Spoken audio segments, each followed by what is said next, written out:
Kwa kuwa nimepata fursa hii au nafasi hii kuzungumzia masuala ya utulivu na amani katika taifa letu, nataka nitumie pia fursa hii kuwaonya wale wote wanaojiita wanaharakati kwa jina ili wapate kutambulika duniani, lakini kiuhalisia matendo yao ni ya kigaidi.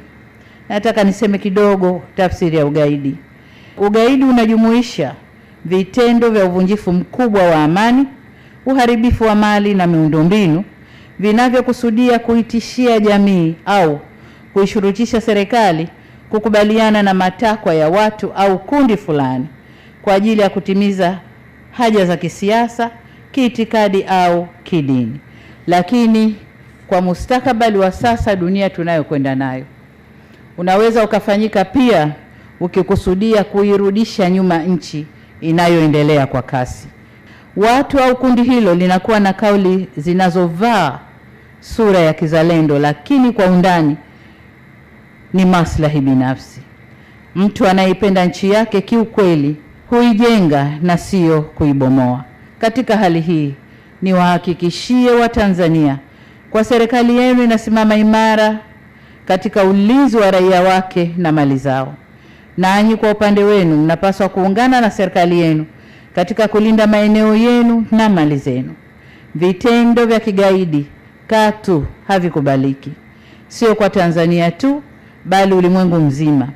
Hivyo basi niwaonye kwa mara nyingine wale wote wanaojishughulisha na vitendo hivyo kwamba taifa lolote duniani hutumia nguvu ya dola kuhami raia wake na kulinda heshima yake.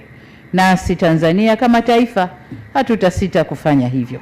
Nimalizie kwa kurejea maandiko ya Qur'an katika Surat Al-Hujurat aya ya 10. Waumini ni ndugu na ndugu hutekeleza kupatanisha baina yao wenyewe.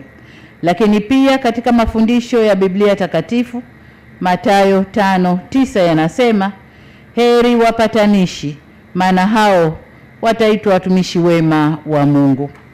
Mafundisho haya yote yanatuhusia kuwa kuleta amani, kujenga maelewano na kulinda umoja ni wajibu wetu mbele ya Mwenyezi Mungu. Hali kadhalika ni matakwa ya kikatiba na miongozo mingine ya kibinadamu.